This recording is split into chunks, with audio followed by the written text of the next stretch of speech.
Okay, so we are doing the Chapter 8 word problem day. The questions in this PowerPoint are not actually written out. They'll just be numbers. So when that number pops up, go to that page in your book. There will be 3 problems we will get through today. Those 3 are eligible to be on the homework check. So make sure you write down the page number and the problem number because that's how I'll ask it on the homework check. You don't have to write out the whole problem. All right. We need a couple formulas before we get into these word problems. So here's the first one. It's all about compound interest.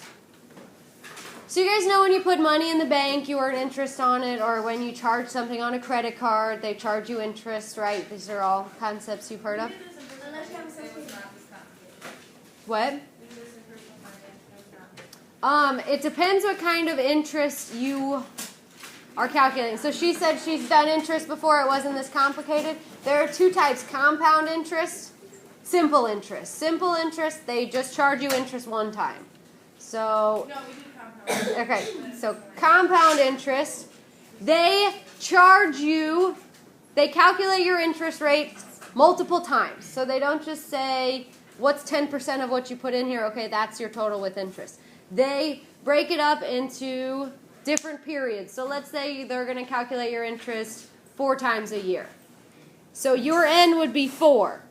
They take your rate, they divide it by 4, and then that's the interest that they charge you each time they compound the interest. So eventually, after the first time, they're charging you interest on your interest, or you're earning interest on your interest. So if it's someone charging you money, the less times they compound it, the better.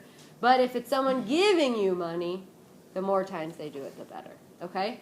So this is the formula we're going to use. A is the amount in the account after a certain number of years. P is the principal, so that's how much money you put in the bank, or how much money you charge to your credit card, or how much you take out in a payday loan, whatever you're doing here.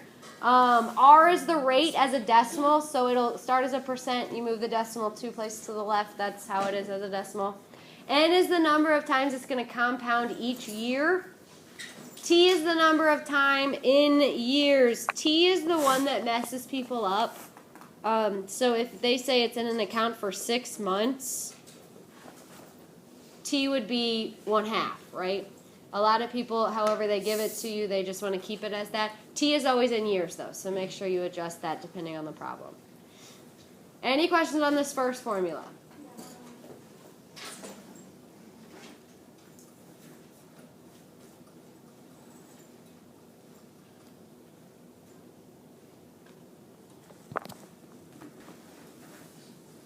Now, here's the other formula we're going to use. This is if it's compounding continuously. So I said you could compound annually, just once, calculate it once. You could calculate it every month. You could calculate it every day. You could calculate it every hour. If you are continuously calculating interest or continuously compound interest, it involves that number E we were talking about. I told you guys when we learned about E, it comes up in finances a lot. This is where it comes up. So if you are currently have something in a compound interest account where it's continuously compounding, that means you're constantly earning interest, this is the formula you'd use. So P, R, and T, and A all mean the same thing, and then E is that number we learned last week, the 2.7 number. And of course, anytime you use E, just use it on your calculator. Now, one other tip before we get started, since I mentioned the calculator, don't round on any of these until you're done. So my second hour class had a bit of an issue with that. They wanted to round to like the 3rd decimal place and then continue doing calculations. Those decimal places, when you're talking about large sums of money, actually add up. They mean something, okay? So don't ever clear your calculator when you're doing stuff with interest. Just leave it all stored in there, and then just continue to use that number in your calculations. When we're showing words, like a big long number like that, how, like if we're just doing it in our calculator, how we should... So these calculations will all be mostly done in the calculator, so just show me what you're plugging into the calculator. I don't need to see like order of operations step by step, just this is what I plugged in.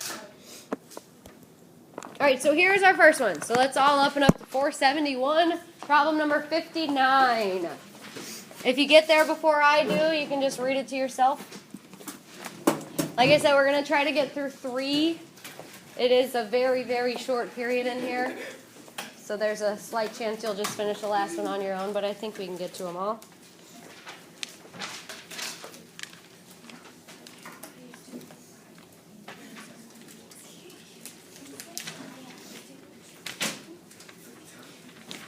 All right, so as you arrive at 471, find problem number 59, we need to start with the directions above that problem. So it says, you deposit $1,600 in a bank account. Find the balance after 3 years for each of the following situations. We are only going to do the first situation. It says the account pays 2.5% annual interest compounded monthly. So somebody, before we get started, remind me of the formula we're going to use. How do you know which one to use? We'll say that. P? I heard someone say. Yep. We use the one with the parentheses, not the E. You use the E when you see the words compounded continuously. So this is R over N, and then NT. Does that look right? All right, so we're looking for A, right? I don't know A. A is what I'm looking for. Do I know P? $1,600. That's what you started with. Do I know R?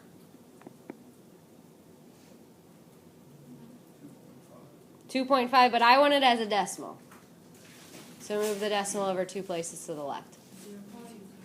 0.025, good. N is the number of times it's compounded each year. This says compounded monthly, so what's my N? 12. N is there are 12 months in a year. And then T is 3. So I heard someone say 36. 36 will end up being our exponent when you multiply these two together, but right now I'm just trying to define each one. So I am solving for A, so I'll have A equals, and then you're just plugging in all these numbers to the proper position. Wait, is that a 1? Mm-hmm.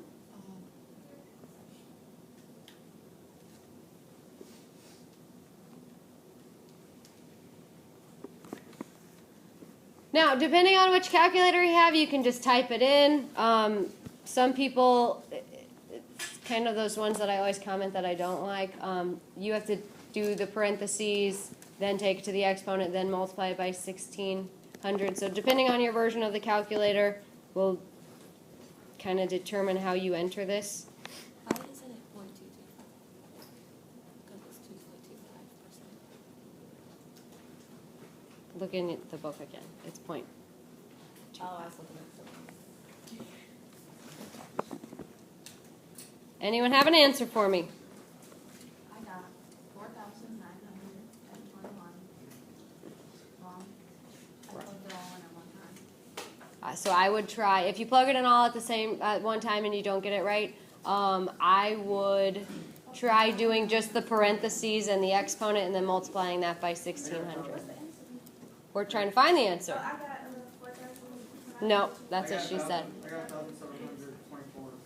1,724.48. This is what you should get. So, issues that we're running into. If you type it in all at once, some of the calculators are doing this multiplication, then the exponent. I think that's the issue when people are getting a much larger number.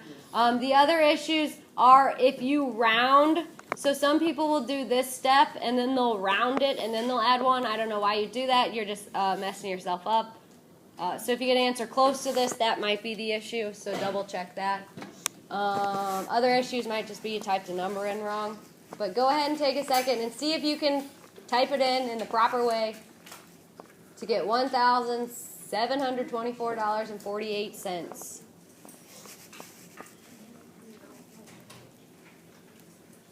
So just by letting the money sit there in the account, all of a sudden after 3 years, look, you've earned $124.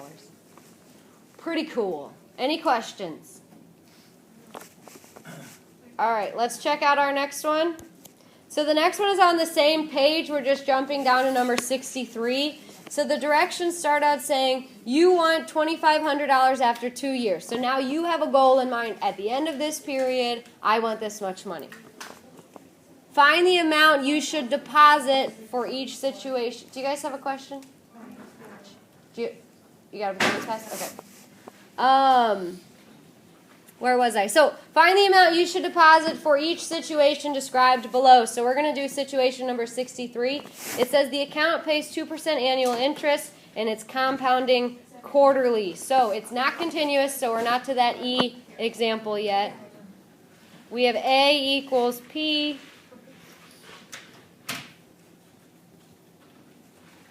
So we're still using this formula, right? What am I looking for now?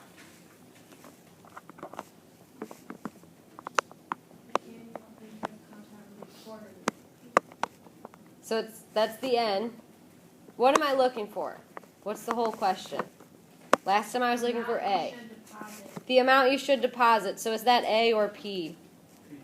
P. So we're looking for P in this one. We don't know. What's A? A is the number you want at the end. So how much did they say we want in our account? 500. Good. So our N number should be 2,500. P we don't know. Do we have an interest rate? 2%. So that's 0.02.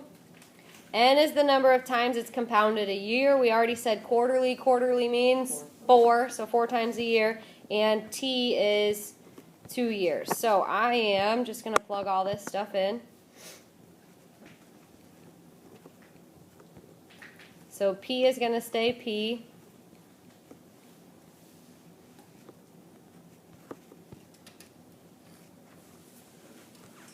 Now, this one is a little trickier in your calculator. I'll just show you what you should do. You should enter this whole thing in the calculator. Okay?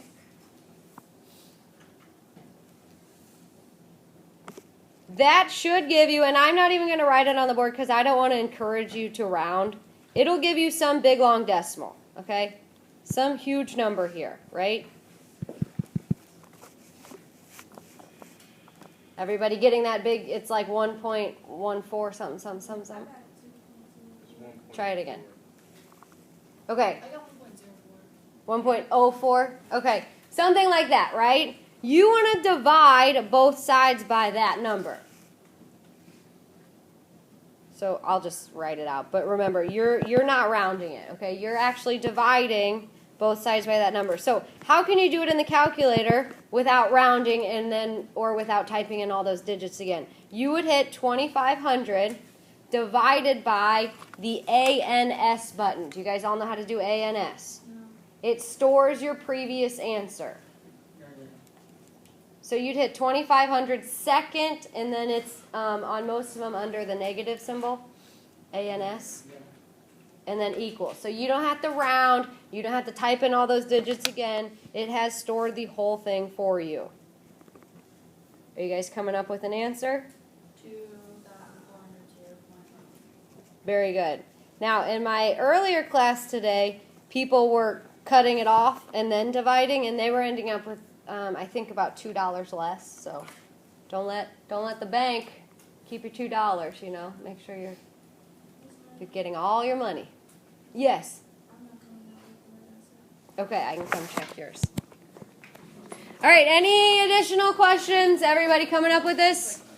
Remember, the key here is don't clear the calculator. Use the ANS button. If you don't have an ANS button, then write out as many digits as you can see, and that'll hopefully get you close enough.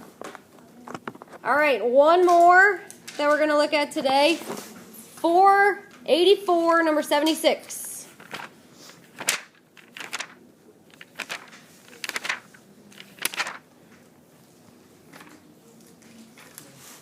So 484, number 76, you can see in big, green, bold letters, it says continuous compounding. So what are we using now? The second one, which, remind me? Yes. A equals P times E to the RT. Should we write down like homework? Nope, you don't need to write down the problems. On your homework check, if I wanted you to do this one, I would just say page 484, number 76. So make sure you know that this is page 484, number 76. All right, so the question actually says, you deposit $975 in an account that pays 5.5 annual interest compounded continuously. What's the balance after 6 years? So I'm looking for the balance, right? So A is what I'm trying to find. Do I know P? Yeah. This is where you tell me what P is. 975, good. E is a button on the calculator, so we don't put anything in for E. R is 0.055, good. And how many years? 6, wonderful. So I need to do 975 times E to the 0.055 times 6. Now, places where I see common errors, it will, when you hit the E to the X button, it will open up a set of parentheses for you. Go ahead and close it after the 6. If you close it between these two, it won't put the 6 up in the exponent. So either don't close it at all or close it after you enter the times 6 part.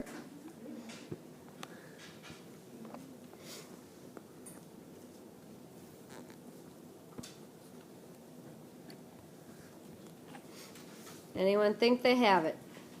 So how do you use that ANS thing? You should not have to use the ANS button on this one. Why do it differently? Yes. What'd you get? 0.19 and then a 3 after it? Okay, so we'll round it down to 0.19. Talking about money, of course. Anytime you're talking about interest, it deals with money. So this is the answer, and I agree. Anyone need help typing that in?